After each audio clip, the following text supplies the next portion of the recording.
to the Suicide Prevention Show. We are waking up the world with the power of positivity, making suicide, especially teen suicide, a thing of the past. And I am very happy that you are with me right now. This is going to be the most fun you can have with your clothes on because we're about to get naked. I know that sounded a little confusing, didn't it? We're about to go into the power of speaking naked with none other than Tyler Foley. And I'm trying to make sure that's not in the way. There we go, Tyler. So this is where we get to explore the true essence of what makes a difference. And so please help me welcome to the studio, Tyler Foley.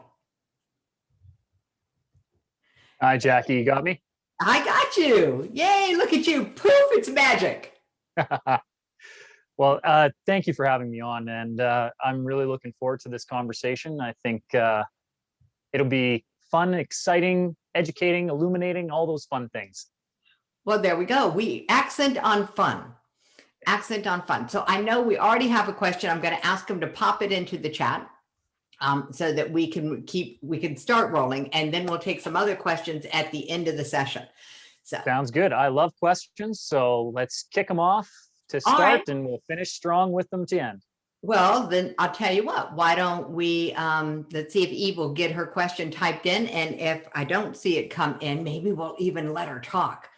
I don't know. Could be dicey. What do you think? Craziness, but I'm up for it. All right. So hey, Eve. If you're there and you can unmute, you have to unmute yourself. I've given you the power. There you go. Hello. Hello, Eve. How are you? I'm okay. So you have your hand raised, Eve. What is your question? Oh, I didn't have. Oh, sorry. Was a mistake. Ah! There we go. Okay. So if you have a question, feel free to type it into the chat. Okay. Okay. Apologies. No worries. I'm just delighted that you're there. Okay, cool. Okay. It happens. We understand this. Oh boy, do we understand this. So let's go with when you're speaking, these things happen. I mean, somebody drops a platter of dishes, the microphones go out, these things happen when we're speaking. So is that part of what somebody has to be aware of if they're going to take the power? Well, and it's a very good point. And one of the reasons why I wrote the book was to encourage people and really to empower people to use their voice, especially this day and age. Everybody talks about how connected we are. And yet we're so isolated because this connection, you and I are, a couple thousand miles apart right now, Jackie. And so although we have the ability to connect and talk and communicate, we're still isolated. I'm alone in my basement right now. There's nobody else in the house, and it's just me. So even though you and I have this sense of connection, we're not actually... We don't have close proximity, so there's not the resonance that exactly we were in the same room. And so things like these tech glitches keep coming up. I know I was speaking this morning around 11 o'clock my time, and my mic was popping. I had a scratchy shirt, I think. I changed just for you, Jackie. Thank you very much. It's all these tech issues, the raising of the hand and not being able to see if somebody is actually asking a question or doing one of these. It's virtual now, so we only see the little icon pop up. And recognizing that all of that is superfluous, it doesn't matter, right? We ultimately just need to trust our voice and say the thing that's on our mind. And in fact, say the thing that we're probably afraid to say, and that's going to be the real conversation. Ooh, I like this. Okay, so tell me more. Where did this whole concept of say the thing that you're afraid to say come from? Well, I remember when I first started speaking, and like most speakers, I thought I could speak about anything or everything. Just give me a stage and tell me what you want me to say. I'll be your pitch man. I resemble And the that problem, remark. Okay. and the drawback to it is that I, for years and years and years, was an actor. I started on the stage at 6 years old, and I've been in film and television now for going on 35 years. So I really, really did believe my own press that, yeah, just put me up on stage and I can say anything. The problem with that is, if you don't stand for something, you stand for nothing. Ah. And because I didn't have a story in my mind to tell, I was looking to tell other people's stories.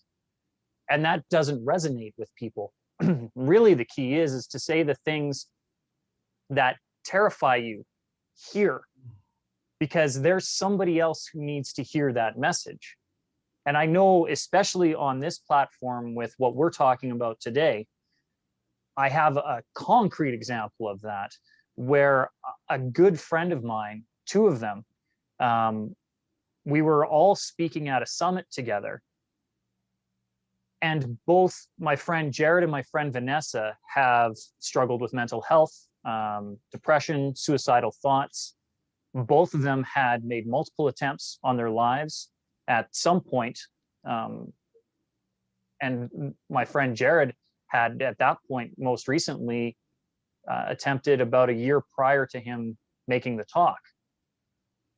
And particularly in his case, Jared's case, he's a professional. He's a mortgage, or not a mortgage broker. He's insurance, and he's suit and tie guy with multiple clients, and he sells life insurance. And and he's here trying to take his own, and the mixed messaging of that, and he was terrified to say that out loud. Yeah. And he had an opportunity at a wonderful seminar that we both attended to have 6 minutes to talk about it, because he is a speaker. It's not that he wants to be, he is a speaker. He's an incredible orator and professional speaker, but at that point he hadn't gotten to it. And so he took his 6 minutes and he said it, and there wasn't a dry eye in the entire room. And a lot of people came up to him and said, how brave he was. And it was the opposite reaction of what he thought in his head would happen. Here I am, a professional, and if I start talking about my mental health and the things that I'm struggling with, people are going to view me poorly. Mm-hmm. And that's not the reality. The reality is we sympathize with people. We have empathy. We resonate with those, particularly if it's a story that is similar to ours. And so Vanessa reached out to him and said, I've had the same problem. And she started talking about her struggles. She has alopecia, so she's bald, and has been since, I believe, early teens, like 12, 13, 14, she lost her hair. Age. And that's right when you're a little girl in school, particularly going into junior high. That's a hard time to have a body image issue, let alone a medically complicated body image issue that then spirals itself. Mm-hmm. And so she started talking about what her struggles were.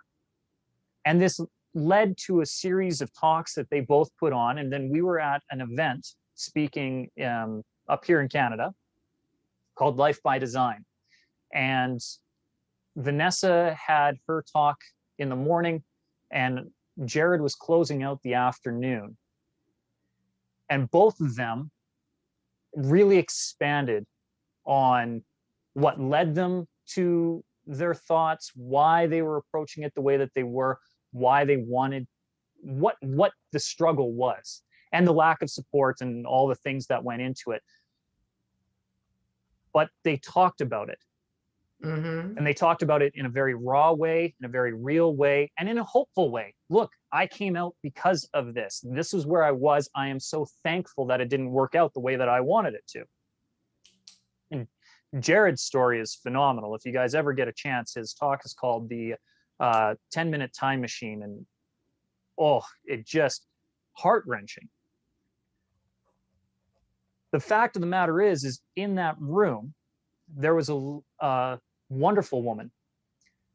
And her plan was she'd gotten this ticket for free from a friend.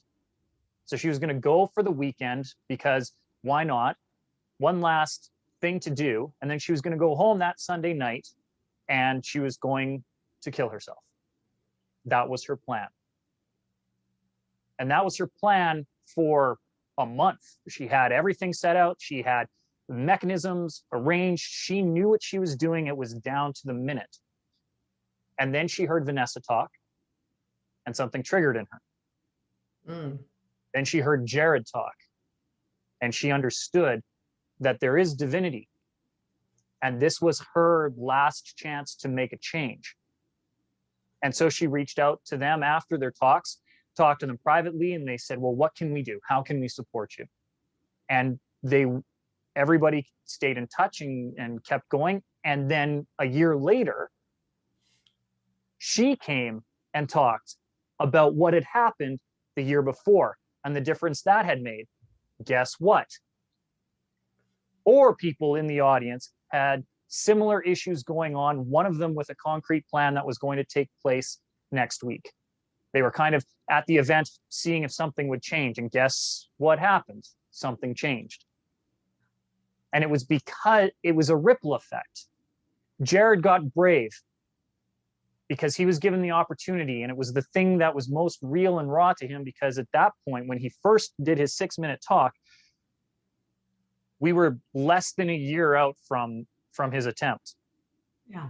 That gave Vanessa the courage to have her talk, which gave Charlene the courage to have her talk, which gave another couple of people, and now we're 7 out, because one person had the ability to say, this is how I feel, this is what I'm struggling with. The power to speak naked is not imagining your audience naked or imagining yourself naked or running out and doing whatever. What it is finding the naked truth. What is the reality? Strip everything away and say the thing that you're afraid to say, because 9 times out of 10, the thing you're afraid to say is what your audience needs to hear. And you don't know who your audience is until you start broadcasting that message. Oh, boom. That's a powerful statement that I think more people need to hear, because so many people struggle with what is my topic, and then who is my audience for this? What is my niche? Who is my ideal client? Who's my tribe? And the prevailing sense is that you're supposed to be able to figure this out. And you can't figure it out here. I mean, No. I had no clue who the audience was going to be for this show. I just had to start this show. I mean, it was like, it didn't matter who it was for. I didn't have to figure that out. I just had to do the what. What I didn't know is that the audience would find me. Yeah. So and I wish I had known you back when I started this. Yeah. Jackie, I love that you and I get to hang out every month the way that we do already, but you're right. I've resonated with you for over a year now, and it feels like I've known you all my life, but I do wish that you and I could have known each other considerably longer. I do enjoy every time we get together. Oh, thank you. I as well. Tyler, where did this all come from for you? This concept of it's the naked truth that the world needs to hear. Well, part of it came from growing up in the theater. So as an actor, especially being exposed to the arts as young as I was, I didn't know any better. So I didn't know stage fright. I was too young to be afraid. Anybody who's had a young child, 3, 4, 5, 6, you know that the most terrifying place on the planet is either your home or the playground, because they're going to find the highest thing and jump off of it, because that's what kids do, because they have no fear. They have no concept of the cause and effect. Yeah. And I jump, I could hurt myself. Yeah. and the natural state of a 3-year-old is look at me, look at me, look at Look at me. me, look at me, look at me, look at me. And Yeah, the attention, you they're, want the attention.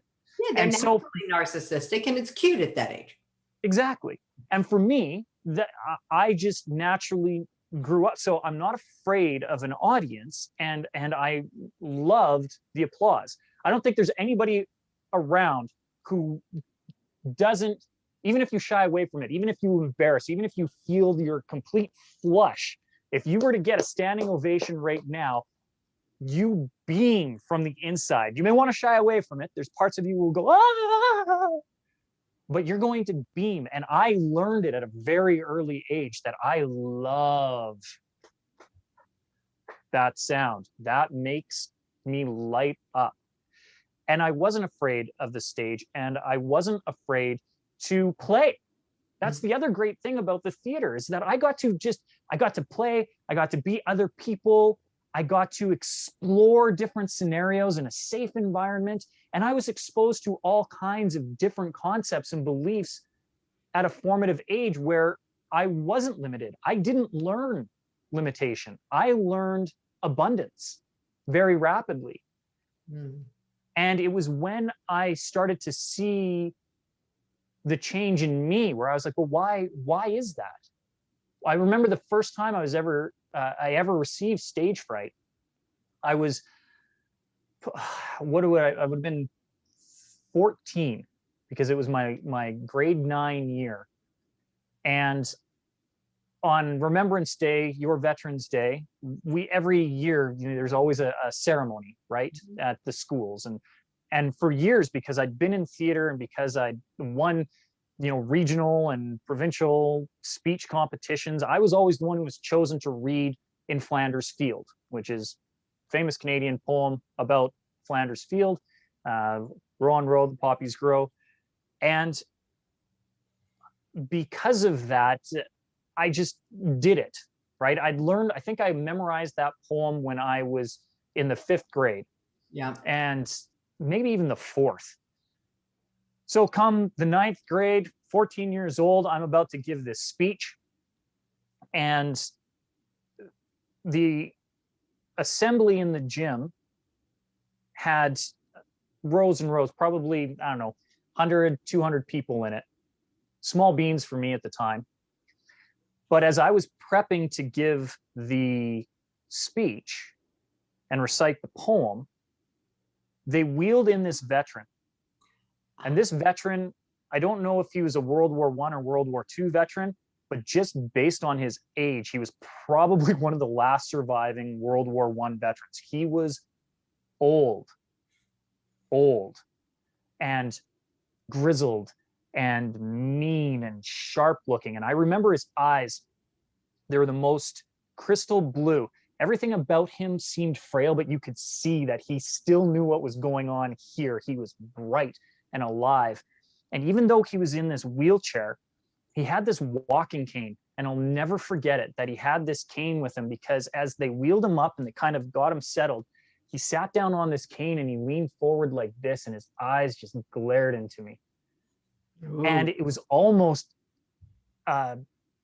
subconsciously, I could hear what I thought was his thoughts. And it was one of those, you have no idea what you're talking about.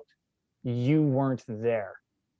Ooh. Now, was that man actually thinking that? I have no idea. But that was what the internal judge of me was saying. And I could see this. And all of a sudden, the gravity of the words that I was about to say about the death that had taken place in the thousands of graves in Europe that were covered in poppies now, and the sacrifice that symbolized, hit me, just went, boom. And I went, oh. And I couldn't even remember the first line. In Flanders Field, well, I don't know. And I froze, just froze. And, everybody's looking at me like, Tyler just freeze? Like, it was unexpected, and I didn't know how to recover from that. And so I had to go away from that going, why did that happen? And I didn't understand it for years and years and years until I realized that it was the judgment that I allowed I was internalizing somebody else's thoughts that I could never possibly know. Mm. And they were negative. And they were negative. They were instantaneously negative, and a heavy negative too. And instead of just trusting myself, my raw, naked me, with no disguise and no pretense, I all of a sudden was looking for gimmick, or how do I make this more, or what will this man think of me? Mhm. And I mean, what was worse, me reciting a poem that I didn't fully understand the words, but at least got out to him, or me freezing and not even giving him the dignity of the reading of the poem that he'd heard for 50 years, like, which was worse. And I remember walking away going, why? And realizing later on, after doing the analysis and doing the work, it was the judgment. It was the fear of judgment. And when somebody talks about their fear of speaking, regardless of whether it's in a boardroom, nobody has a fear of speaking. And I know that Since because we're about 2 years old, we get over that pretty quickly. we get over that. And even then, you don't have, even before that, you didn't have a fear of speaking. You had a fear of not being able to speak, not being able to communicate with your parents, not being understood, right? You fought and fought and fought until you could form words in your mouth and talk to the people and be like, no, I wanted orange juice. Quit giving me the milk. It's what I asked for. It's what I've always wanted. And we have no problem speaking. But when somebody talks about public speaking, which by the way, we do every day too. If you were talking to your friend at the mall, you are in public and speaking, ergo public speaking. Yes. We all do it, but where people actually have a fear of, they don't fear public speaking. What they fear is the judgment of the words they're about to say, which circles us back to the thing you need to say is the thing you're afraid to say. Because the reason you're afraid to say it is not because it's taboo. It's not because it's evil or bad or whatever thing you're saying inside your head. The reason you're afraid to say that thing is because you're afraid of, once it's out there, what is the judgment on me going to be? Mm-hmm. And the sad thing about that is everybody has had that thought. It doesn't matter what your thought is. You can think that I've had the most craziest thought. One of the most powerful exercises I've ever seen with this was at Tony Robbins. I can't remember if it was UPW or no, it was Date with Destiny, when I was down in Florida with him at Date with Destiny.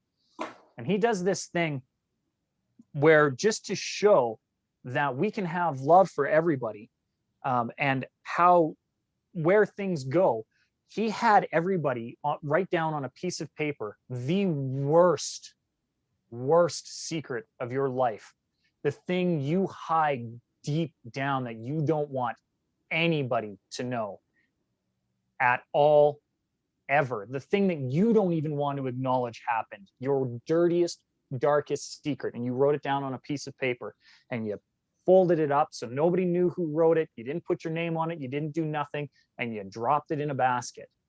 And then everybody did it. And we're talking 7,000 to 8,000 people in his convention hall. And then those baskets go up, and he's like, your job is not to judge right now. Your job is to love, because these are people who did this thing. And I hope that everybody knows here that there is a power to change. And then he started reading the stuff. No names attached to it, but these are people in the room. Look left or right. Somebody wrote this down. And you know what the audience did? They loved on those people. And there are people who resonated with it because you read this one thing and, you know, I did this. Well, my goodness, I did that too. And suddenly you didn't feel alone. You didn't feel isolated. You didn't feel shame. You may have felt remorse for it. You may have wished that it couldn't have happened, that you didn't do the thing, or you didn't have that secret. But other people had a similar secret. And that's the key. Like, we are not alone. There are over 7 billion people in this world. I assure you, the one thing you think nobody has done, there's at least 1 million people in the world. And statistically, that's an easy thing to say because that's less than 1%. That is 1/7 of 1%. At least 1 million people in the world have done the thing that you are afraid of, ashamed of, you don't want to say, you don't want to admit. And if we're talking about suicide, that number is statistically considerably larger. Yes. Considerably larger. And so if you just say the thing that you are coveting within your heart, or you're secreting within your heart, or you're disguising or you're obscuring the thing that you're afraid to say, that you're keeping night and blocked, you'd be surprised at who else needs to hear that that's a thing. Because when you share it, you may find people who make no mistake, we're judgy people. We are judgy people. We are. Judgment happens, and you will find judgment, but you will also find community. Yeah. And the key is to know that people are going to judge, let them judge, but your community is going to love. And what's better, focusing on where the judgment is coming from or where the love is coming from? Find your community. Say the thing that you're afraid to say. You will find your audience. They will be there right now. And if you don't believe me, look at the former president, the most polarizing man on the planet currently. Do you think he has the people and the detractors who judge him heavily, largely?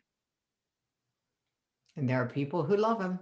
But there are people who don't just love him, will storm the Capitol to defend the man. Who do you think he cares about? Do you think he cares about all the people who are judging him, or do you think he cares about the people who are supporting and loving him? Do you think he found his audience? And to the tune of over 70 million people in his audience saying whatever he says? You can't be afraid to say the thing that you want to say. The thing that you are secreting is probably the thing that is going to find you your community in a rapid fashion. You know, it's interesting that you say that, because there is a truism that secrets make us sick. And so this conversation about you must speak what your secret is. Now, I'm going to give a caveat, which is that if you're speaking your secret is going to harm someone else, then figure out how to do it in a way that doesn't cause a major issue. You know, the other piece is that this is such a powerful conversation for me, having just gone through this process where I stood on a stage and shared my secret. The one thing that I could not bring myself to talk about for decades is the one thing that now is building a community and a movement that's making a difference. Now, there's no guarantee that whatever your secret is going to make a movement and make a difference. But the odds are it's going to make a difference to someone. Well, and that's the thing. If it only makes an impact on one person, you have made a difference. Go back to my story about Jared. Jared spoke once. It impacted one person in that room that we know of, that I can scientifically track. It had an impact on one person. That one person and this one person went and spoke again, and it had an impact on one other person. Now we're at 3. They went, this one person now goes and speaks and impacts 4 other people. So there's a ripple effect. It doesn't need to be monumental. I don't need to reach an audience of 1 billion people. You and I having this conversation right now, and with all the people that are watching it, whoever resonates with this message, they're the ones who needed to hear it. And again, I don't care about the people who have tuned it out, who went, naked what? That's unapologetically awful. I'm not listening to anyone who says anything nude. By the way, is an issue I have with the book because, you know, Amazon likes to ban my advertisements because it's indecent. So, you know, I was going to ask you about that just from a graphics point of view. if you had been banned anywhere, because that's a relatively interesting picture. Well, the irony is originally it was supposed to actually be me, but my photo shoot got canceled and we couldn't arrange it. And we had a press deadline for printing and graphics, etc. And so my publisher and my graphic designer got a stock image. So that is the closest they could come up with an approximation of what I would almost look like. That guy works out a little bit better than I do, but I'll go with it. I like it. It gives me something to reach for. And the stock image that they purchased comes from Amazon. Amazon also uses it to advertise terry cloth towels in black and white. They're very lovely, which are paid promotional. They can promote it and advertise it, and it's the exact same image. It's a stock image. There's no difference. And in fact, I would argue that my book cover shows less of the model than the terry cloth robes do. But I'm thinking because naked is tagged at the top of the book, that there you have it. Like people wouldn't notice that the person was naked without the word being there. I think possibly, yeah. Welcome to the unfairness of the world, people. It becomes a larger conversation. And that's the other thing too. You want to talk about speaking your raw, naked truth. You want to talk about speaking the secrets that you have. We're in a very interesting time in society where taking a stance and saying the thing that you want to say, if it's not the right stance or the right thing to say, could get you banned on social media. And it's weird because, again, I'm in a different country and we have different thoughts on freedom of speech, although similar and aligned views. We are in Canada different than the United States, and are different than Britain, and are different than Australia, and are different than India and Germany and everywhere else. Every region has its own thing. And even where I am, in my province in Alberta, we have different views than the other provinces in my country. Same in the States, right? States are regional and whatever. But right now, it's such an interesting time where we value this freedom of speech, regardless of your society. Somewhere there is I have this power. I can say the thing that I want. That should be an intrinsic right. In my Charter of Rights and Freedoms, in my Bill of Rights, whatever you want, I should have this ability to say the thing that's on my mind. And we all go, yes, yes, oh, yes, no, that makes sense. And then you have the other argument where, yes, but you don't have the ability to oppress me with those words or harm me with those words. And I go, okay, no, no, you're right. I get that. But whose responsibility is it to censor said words? I have the ability to say whatever I want in my raw, naked truth. You have the ability to hear my message and resonate with it or not. Whose responsibility is it? And for me, I say it's everyone's. I think we can self-censor. Yeah, it's really this is a big conversation because we do self-censor, and not always for the common good or even for our own good. My concern is that self-censorship has moved now into platforms where now you have very large and commonly used platforms where this is where I express myself. And now you have somebody else making a decision on who can and cannot hear that, instead of the people themselves making that conversation. And so again, it's a much further and deeper go, but so I'm a speaker and an author, and I have the show. I have reasons to understand one piece of this, so I'm going to ask. Okay. Are they censoring things that you've paid for, like ads and things like that? Or are they censoring posts where you're just putting the picture and you're speaking? Oh, with me personally, my experience? Oh no, that's paid. I can't use paid advertisements. I can do whatever I want as far as my content goes. Although I have found some of the algorithms like to bury it if I'm talking about the book cover or things like that. I get I can see when it doesn't like what I'm saying, which I find, again, interesting. But no, specifically with Amazon, it's just Amazon will sell my book. Amazon's happy to sell my book because they get money off of it. What they won't do is allow me to use paid advertisements that use the book cover because it doesn't meet their ethics guidelines, which Yep. I don't disagree with their ethics guidelines. And if you were to read them, they make great sense. You, particularly with paid advertisements, because they're going to pop up, you don't know who's on the computer, you don't know who is using the cookies, and you don't want a sexually suggestive image popping up in front of a 5-year-old. I certainly wouldn't want my daughter seeing the image of, a graphic Harlequin romance.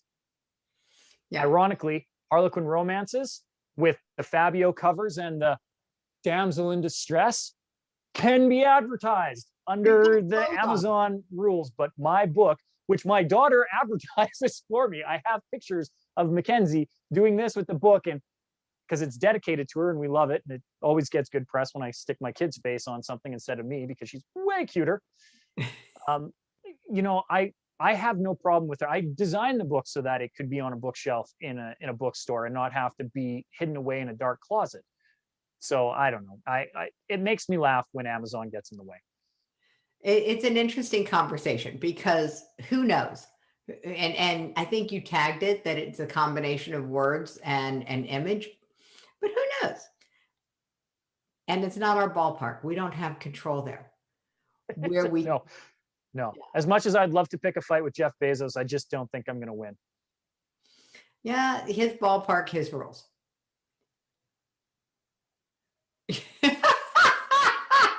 I have no idea what you just said, and that might be a good thing, but feel free. What's the thing you're afraid to say? Come on. Yeah. Yes. Very large would have been that thing. I was just giving it gravitas. There we go. All right. Very large. So, Tyler, when it comes to this whole concept of every message has an audience, the message you need to be spreading is the message that you're most afraid to talk about. Mm-hmm. Why? Why are you beating this drum? Well, it's not necessarily a drum that I beat, but when you were talking about trying to find your ideal audience, right? I'm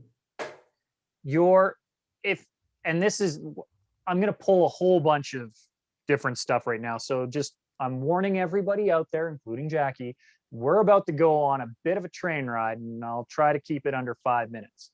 There we go. There is a very well-documented series of studies now that have developed into a practice called heart math. And it studies the electromagnetic resonance of the mind and the heart, the gut, the internal workings of our body.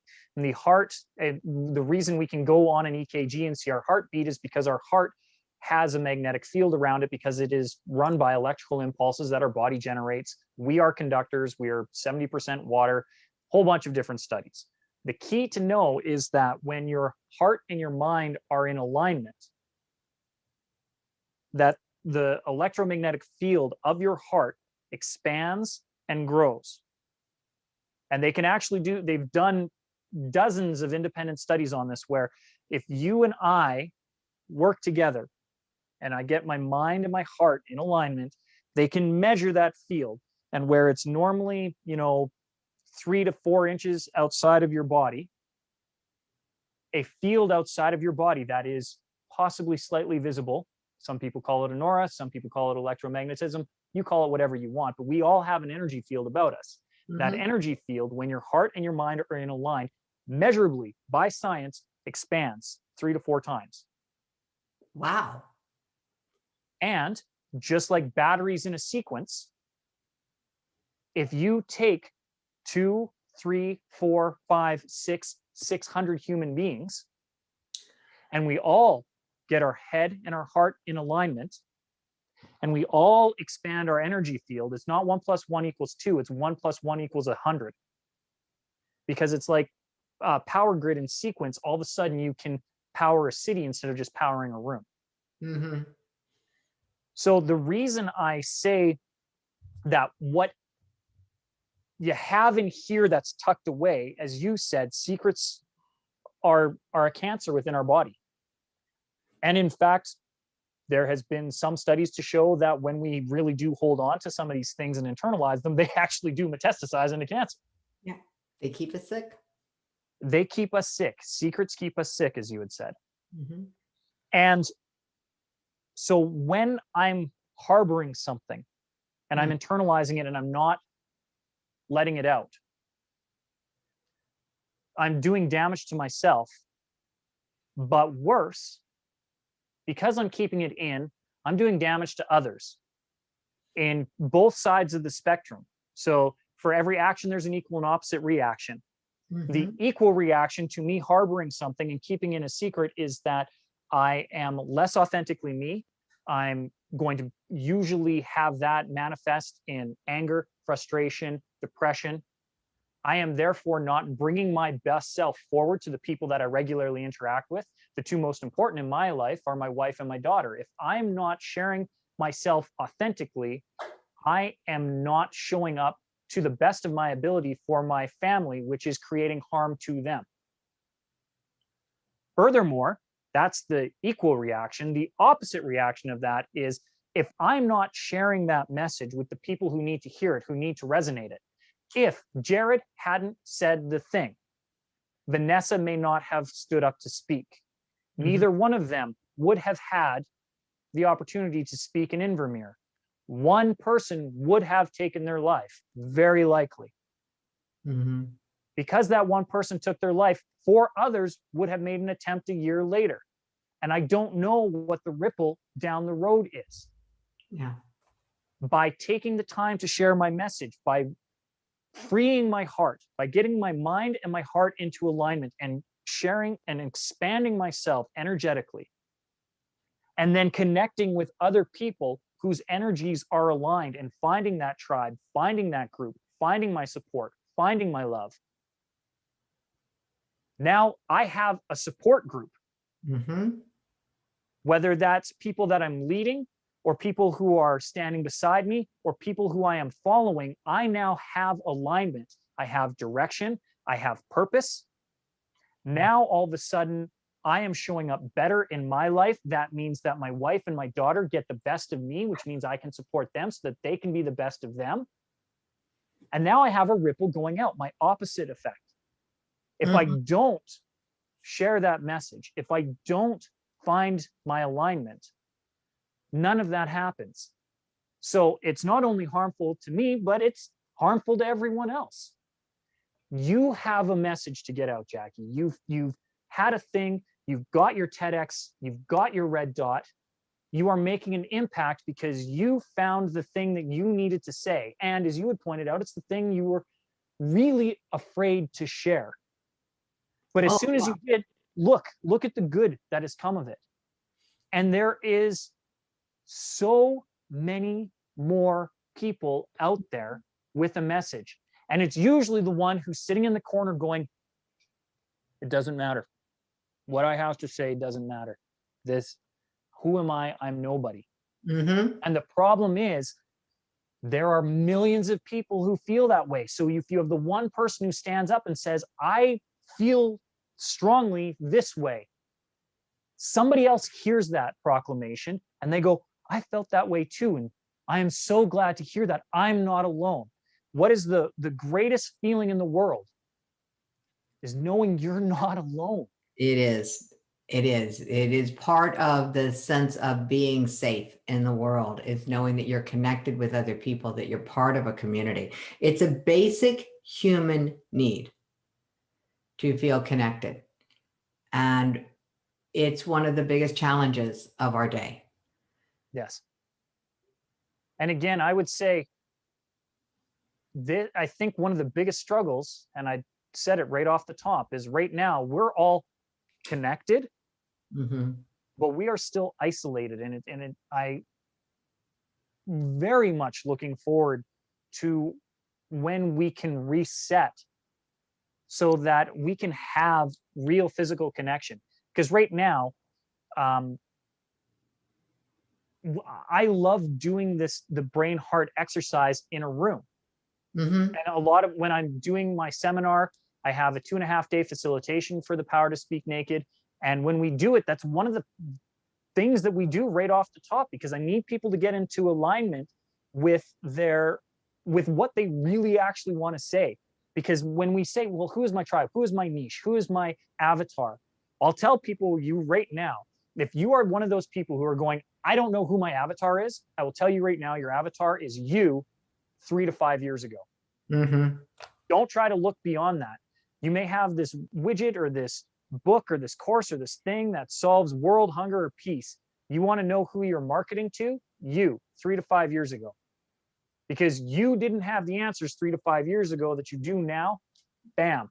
And the key to getting those people to come to you is, what is the thing that you were afraid to say 3 to 5 years ago that you didn't want anybody to know, that you finally reached out for help for?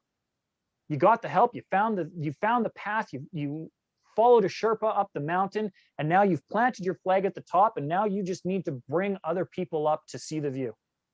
But the only way to have them see the view is be like, hey, I lived in that valley too. Mm-hmm. And if you're afraid to say that I lived in the valley, you'll never help a single soul. I think you've hit upon something really, really key. And so there are two things I want to discuss really quickly. One is the heart math and this visualization that you do with everybody in the room to get them into alignment. And is it something that we can do? Yes, not effectively right here on this this call in the time that we have, but I know when you were speaking earlier, you guys were talking about finding the quiet time, taking the self-love, right? Mm-hmm. A lot of times the things that we're doing for self-love, what I want everybody to do, and I learned this from a really fine gentleman, Shazad. Right now, I want you to just take a moment, and I'm not going to try and get you to meditate or nothing, but what I would want you to do is I want you to place 2 fingers together like this. Mm-hmm. Okay. Now I want you to rub your fingers ever so gently. And I want you to see if you can feel the ridges. Concentrate on feeling the ridges of your finger, so that you're conscious of every ripple, every bit of your fingerprint on both fingers. How does it feel as your finger touches your thumb? How does it feel as your thumb touches your finger? Now take a deep breath in. And as you breathe in, I want you to concentrate and breathe out on the temperature of your breath going in your nose. What's the temperature as it comes out? Now just take a moment and I want you to think, how does your body feel right now? Just in doing that, how does your body feel? Taking a couple of moments just to do that will put you into a quick alignment. Now there's more that needs to do that, because now we have to start connecting. What does our heart know? What does our brain know? But I bet you we can do this, because this will be a fun exercise, because you and I, Jackie, can't see the rest of the audience. But I'll be curious to know what pops up in the screen if we have people who can type in the chat. Mm-hmm. So I can't see where you are in your room. You can't see me in my room. We have no geographic information right now. Yep. Right? I want everybody, even though you're not on camera, please participate in this. It's super fun. I promise you, you're going to, ready? Wherever you are right now, I want you to point to wherever north is. Everybody right now, 1, 2, 3, point north. If you don't know, take a guess. Okay? Now, where is east? Point to east. Point to west. Point south. Point north again. Point south again. Point east again. Point west again. Point to yourself. Keep your hands exactly where they are. Don't move. Are you pointing closer to your heart or to your head? Jackie, I can see you. You're pointing to your heart. Your fingers are down. You're going this way. I did this. I guarantee you 90, 95% did this or this. There you go. See? Where are we pointing? We're pointing to our hearts. Why? Because that's me. Because our self is not in here. This is not where we identify with us as human beings, as individuals. This is where we resonate. And because this is where we resonate, this is where we point to, because this is where our self is. So if you want to know if this is a true thing, if what you're about to say is the real thing that needs to be said, this will never do you any good. You need to know here that that's the thing that needs to be said, because this is who you are. And you just proved it inherently, because this is where you pointed to yourself, not here. Nobody, when I do this exercise, goes east, west, here is me. They all do this, they do this, they do this. These are the signs, because we're pointing to where we know we live. Here is ourself. Here is ourself. What a great exercise. That was lovely. Thank you so much, Tyler. That was great. Oh, now, before I forget, all right, so you're going to have to chat about this for just a minute. We're going to take the I don't time. mind. It's the audience analysis checklist. So every talk has an ideal audience. Let's find yours. Great tagline, by the way. So what is the value for someone going through this exercise to figure out who their ideal audience is? So the audience analysis checklist is a great thing if you have your talk prepped. And I'm going to throw up some extra bonuses on there where I just have my team working on it right now. So anybody who goes there, you'll get the audience analysis checklist and then a couple other bonuses, because if you don't know what your ideal audience is, we need to find it out. That will help tailor your message. And then once you have your message tailored, and know who you are and what you want to present, no two audiences are the same. So you need to figure out how to tailor your message for your audience.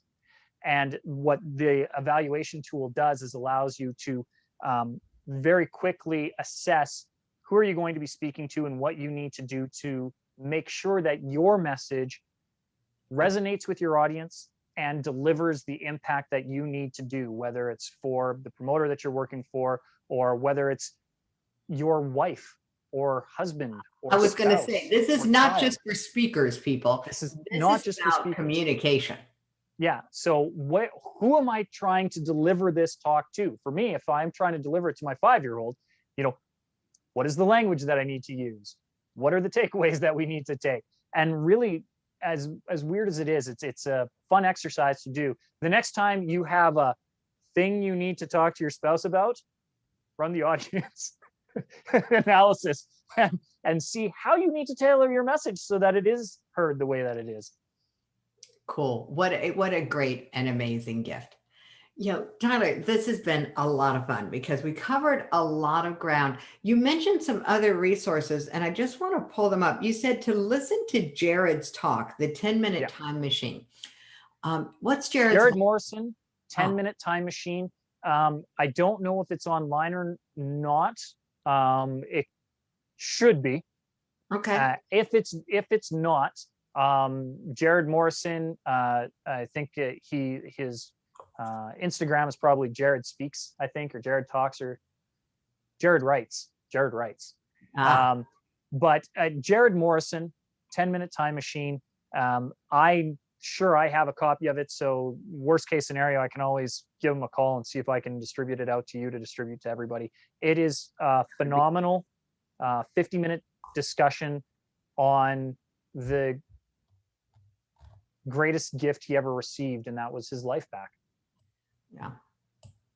Got it. Okay. So the one of the things I was thinking of is that that would be a great asset to put into the society. The Teen Suicide Prevention Society officially launched this weekend. And so we are gathering real-time data so that we can use it to petition governments to fund pure prevention programs. I don't think that there's enough information available to governments to figure this out, that they need to be putting the funding ahead of the obvious need. Yeah. Yes, we need to fund intervention programs for people who are at risk, but we also need to fund the pure prevention programs. And so I'm thinking that that would be a very inspiring talk for people Yeah. who are members of the society. And the members of the society, it's a free membership. It is where we are starting to have these conversations in deeper depth. And so there we go. Katie and I were on a race to get the link into the chat. That happens a lot.